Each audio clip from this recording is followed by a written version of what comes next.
Hello guys, welcome back to another video. तो guys, इस video में हम लोग एक बैटरी मैन्युफैक्चरिंग कंपनी के बारे में डिस्कस करने वाले हैं। ये बेसिकली एक ऑलमोस्ट डेब्ट फ्री कंपनी रहने वाली है। उसके साथ साथ कंपनी डिविडेंड भी देती है, और कंपनी डिविडेंड देती है इसका मतलब कंपनी ऑब्वियसली प्रॉफिटेबल ही होगी। Company is also expected to give a good quarterly result in December quarter. तो डिसंबर क्वार्टरली में एज एक्सपेक्टेड अगर रिजल्ट पोस्ट कर देती है तो आप लोग एक न्यू 52-week हाई एक्सपेक्ट कर सकते हो फ्रॉम दिस कंपनी, ठीक है। और इस कंपनी में हम अब जैसे छोटे मोटे रिटेलर्स की जो होल्डिंग है वो 20% से भी कम निकल के आ रही है। एंड उसके साथ साथ जो DIIs की होल्डिंग है इस कंपनी में वो है अराउंड 20% से भी ज़्यादा। एक ही मतलब उनमें से एक DIIs का नेम है LIC, life insurance corporation of India. तो LIC की भी होल्डिंग है इस कंपनी में अराउंड 5% के आसपास। तो गाइस, इस वीडियो में हम लोग बेसिकली 3 पॉइंट्स कवर करेंगे। First point is fundamental analysis. यहाँ पे हम लोग देखेंगे कि कंपनी कौन सी है एंड कंपनी फंडामेंटली कैसी है for short term trade and long term investment purpose. Second point is volume analysis. Volume को एनालाइज करके हम लोग फ्यूचर ट्रेंड के बारे में अंदाज़ा लगाने की कोशिश करेंगे। And the third point is technical analysis. यहाँ पे हम लोग डिस्कस करेंगे डिफाइंड टेक्निकल्स के बारे में, मतलब कहाँ पे आप लोग बाई करके चल सकते हो, उनकी आप लोग की टारगेट रहने वाली है। तो गाइस, बिना टाइम वेस्ट किए पहली पॉइंट की तरफ बढ़ते हैं और देखते हैं कि कंपनी कौन सी है एंड कंपनी फंडामेंटली कैसी है।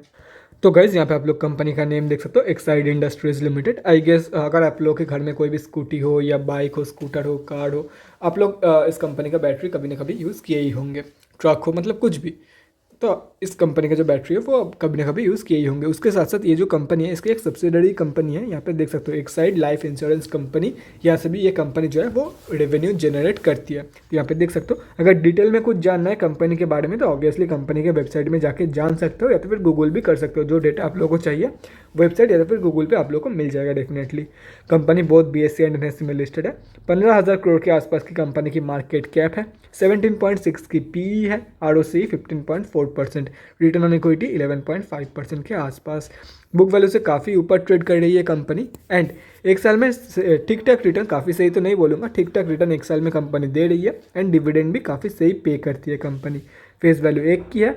एंड लास्ट 3 ईयर्स की सेल्स ग्रोथ 3% के आसपास। एंड लास्ट 6 मंथ्स की रिटर्न नेगेटिव में जा चुकी है।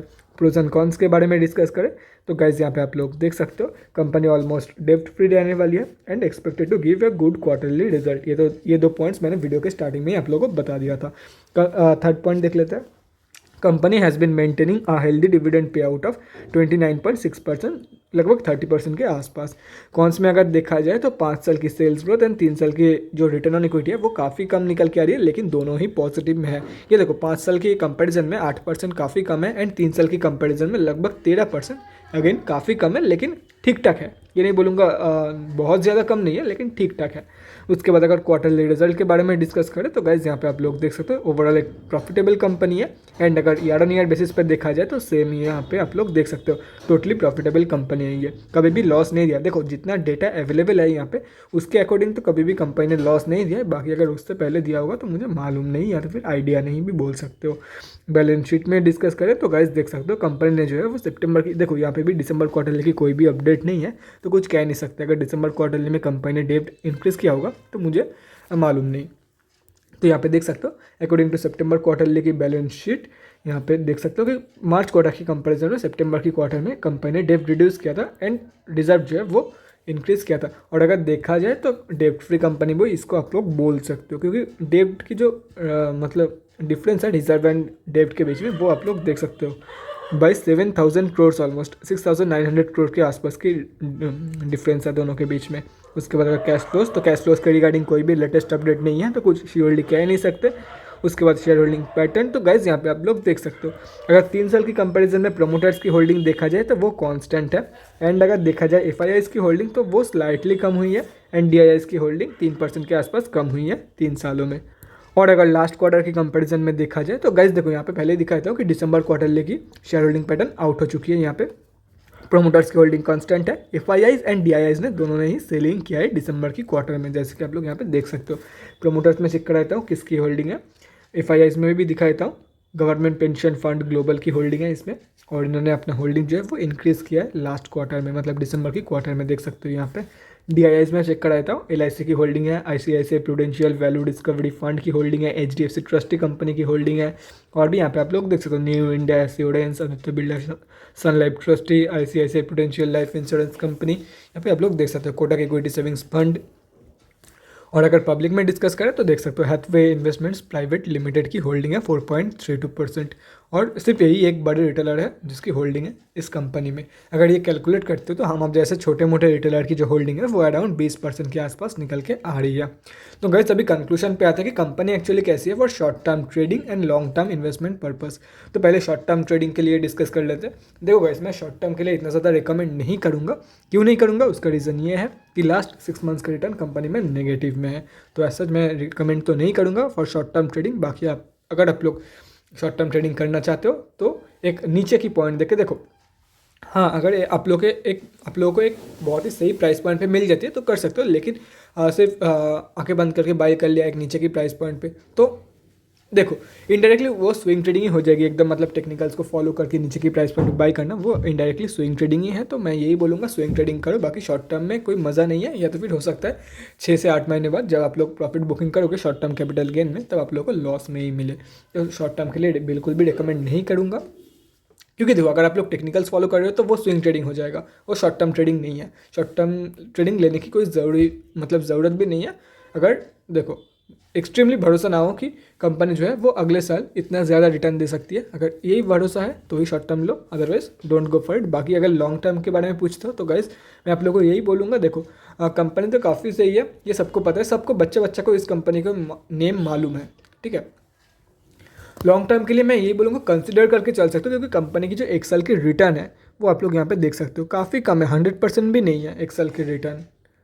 तो इसीलिए मैं बोल रहा हूँ कि लॉन्ग टर्म के लिए आप लोग कंसिडर करके चल सकते हो। बाकी डिविडेंड भी देती है, अगर आप लोग काइंड ऑफ डिविडेंड इन्वेस्टर हो तो आप लोगों के लिए काफ़ी सही कंपनी है। बाकी अगर आप लोग रिटर्न के लिए इन्वेस्ट करते हो सिर्फ और सिर्फ तो ये मतलब उतना भी सही कंपनी नहीं है, इससे बढ़िया रिटर्न आप लोगों को कोई और कंपनी में मिल जाएगा।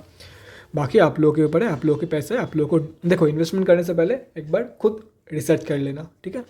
तो गाइस अभी हम लोग बढ़ते हैं हमारे दूसरे पॉइंट की तरफ और देखते हैं कि कल कंपनी में क्या हुआ था। तो गाइस यहाँ पे हम लोग आ चुके हैं NSE के वेबसाइट पे, और यहाँ पे देख सकते हो कंपनी जो है वो निफ्टी 500 में लिस्टेड है। एंड अगर फ्राइडे के बारे में मतलब कल के बारे में डिस्कस करें तो ऑलमोस्ट 19,15,829 क्वांटिटी में ट्रेड लिया गया था, जिसका वैल्यू लगभग 4,000 लाख रुपीज़ के आसपास निकल के आ रही है, सॉरी 3400 लाख रुपीज़ के आसपास निकल के आ रही है। उसके बाद पेंडिंग ऑर्डर क्वांटिटी के बारे में डिस्कस करें, 117 सेलिंग ऑर्डर पेंडिंग है 175.35 की प्राइस पॉइंट पे। डिलीवरी परसेंटेज 31.79, मतलब maximum quantity majority of the trade जो है वो इंट्राडे में ही लिया गया है कंपेयर टू डिलीवरी ट्रेड। यहाँ पे देख सकते हो सिर्फ 32% से भी कम निकल के आ रही है डिलीवरी परसेंटेज, मतलब लोग अभी पोजीशन बनाने के लिए इंटरेस्टेड नहीं है, या तो फिर इससे नीचे की प्राइस पॉइंट पे बनाएगी या तो फिर कोई कंफर्मेशन के लिए वो लोग वेट कर रहे हैं कि ये कंफर्मेशन मिल जाने के बाद मैं अपना पोजीशन बनाऊंगा। अभी कोई भी मतलब नॉर्मल इंसान इंटरेस्टेड नहीं है, बहुत ही कम लोग इंटरेस्टेड है इसको बाई करने के लिए एंड पोजीशन बनाने के लिए। बाकी मैक्सिमम ट्रेड तो इंट्राडे में ही हो रही है। अभी हम लोग देखते हैं कि कहाँ पे आप लोगों को बाई करना है एंड क्या आप लोगों की टारगेट्स निकल के आ रही है इस कंपनी में। तो गाइज यहाँ पे हम लोग आ चुके हैं NSE के डेली चार्ट पे। कल ये कंपनी लगभग 1% के आसपास अब थी, 175 रुपये के आसपास कंपनी अभी ट्रेड कर रही है। तो देखो गाइज लोग रिट्रेसमेंट के लिए वेट कर रहे हैं, ये जो रेजिस्टेंस है इसका ब्रेकआउट हो चुका है, अभी देखो ये टारगेट भी अचीव नहीं हुआ है, तो लोग रिट्रेसमेंट के लिए वेट कर रहे हैं कब कंपनी रिट्रेसमेंट देगी और वो लोग बाई करेंगे, ठीक है। देखो मुझे यही लग रहा है कंपनी तब सक्सेसफुल रिट्रेसमेंट देगी जब कंपनी की दिसंबर क्वार्टरली की रिजल्ट आउट होगी, और दिसंबर क्वार्टरली की रिजल्ट तो वहाँ पे लिखा रहता है कि company is expected to give a good quarterly result, और अगर ऐसा हो जाता है तो आप लोग एक न्यू 52 इकाई डेफिनेटली एक्सपेक्ट कर सकते हो फ्रॉम दिस कंपनी। और मुझे लगता है कि देखो उसके ऊपर ही टोटल रिट्रेसमेंट डिसाइड मतलब डिपेंड करती है। अगर दिसंबर क्वार्टरली की रिजल्ट एज एक्सपेक्टेड नहीं आती है तो हो सकता है कंपनी यहाँ से रिट्रेसमेंट के बहाने से नीचे आए और नीचे गिर जाए, नीचे स्लिप कर जाए, ठीक है। और अगर एक बहुत ही जितना एक्सपेक्ट किया जा रहा था उतना ही रिजल्ट कंपनी उतना ही कमाल का रिजल्ट कंपनी पोस्ट कर दे तो ये कंपनी एक न्यू 52 इकाई सेट कर देगी। अभी डिपेंड तो करती है टोटली दिसंबर क्वार्टरली के रिजल्ट के ऊपर। देखो गाइस अगर प्योरली बेस्ड ऑन टेक्निकल्स आप लोग ट्रेड करना चाहते हो, मुझे फ़र्क नहीं पड़ता कब दिसंबर क्वार्टरली की रिजल्ट आउट होगी, चाहे आउट हो या ना हो मैं तो ट्रेड लूँगा। अगर सिर्फ और सिर्फ टेक्निकल्स के बेसिस पे ट्रेड लेना चाहते हो तो वेट फॉर द रिट्रेसमेंट। अगर रिट्रेसमेंट के बाद आप मतलब रिट्रेसमेंट सक्सेसफुल हो जाता है और कंपनी ऊपर चली जाती है, तो ये जो पॉइंट है आप लोगों को लगभग यहाँ पे नोटिस कर पा रहे होंगे राइट में 180 के 180 के ऊपर जब कंपनी क्लोजिंग कर देगी, sorry for that guys, sorry for that inconvenience. तो देखो अगर कंपनी जब भी 180 के ऊपर क्लोजिंग कर देगी तो आप लोग डेफिनेटली बाय करके चल सकते हो directly for the target of 215.75 to 44.85 and to 77.80। ये हो गया आप लोगों के टारगेट।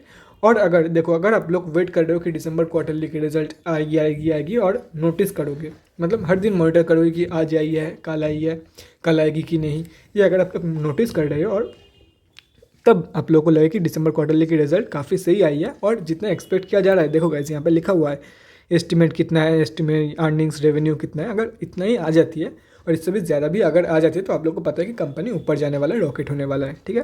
तो आप लोग डेफिनेटली दिसंबर क्वार्टरली के रिजल्ट आउट होने के बाद बाय करके चल सकते हो directly for the target of 215। Targets तो आप लोग के लिए भी सेम है, जो टेक्निकल्स फॉलो करेंगे सिर्फ और सिर्फ उन लोगों के लिए भी सही है। और बाई चांस अगर कंपनी ऐसे स्लिप कर जाती है तो क्या करना है, देखो अगर कंपनी ऐसे स्लिप करती है तो 155 के लेवल से बाउंस बैक देगी, तो जब कंपनी यहाँ से बाउंस बैक देगी तब आप लोग डेफिनेटली बाय करके चल सकते हो, लेकिन तब आप लोग का जो टारगेट रहेगा वो अराउंड ये लेवल रहेगा 170 के लेवल, 170 से 175 के लेवल आप लोग का फर्स्ट टारगेट रहेगा, सेकंड टारगेट 188 की लेवल रहेगा, ठीक है। एज सिंपल एज दैट, कोई भी ज़्यादा रॉकेट साइंस नहीं है। यहाँ पे सारे के सारे लेवल्स मार्क किया हुआ है, अगर आप लोग चाहते हो तो एक स्क्रीनशॉट लेके रख सकते हो। करंट मार्केट प्राइस जो है उसको मैं इरेज कर रहा हूँ ताकि बाद में कोई भी कन्फ्यूजन ना हो रिगार्डिंग द लेवल्स। और यहाँ पे मार्क कर रहा हूँ कि एक यहाँ पे जो रेजिस्टेंस है, अगर कंपनी यहाँ से बाउंस बैक देते टाइम अगर स्लिप करने के बाद बाउंस बैक दे रही है तो 170 से 175 के बीच में एक रेजिस्टेंस एरिया है कंपनी में, मार्क कर दिया, स्क्रीनशॉट ले लो या तो फिर कहीं पे नोट डाउन कर लो, वो अपने ऊपर डिपेंड करती है। स्क्रीनशॉट लेना है तो स्क्रीनशॉट लो या तो फिर कहीं पे नोट डाउन कर लो।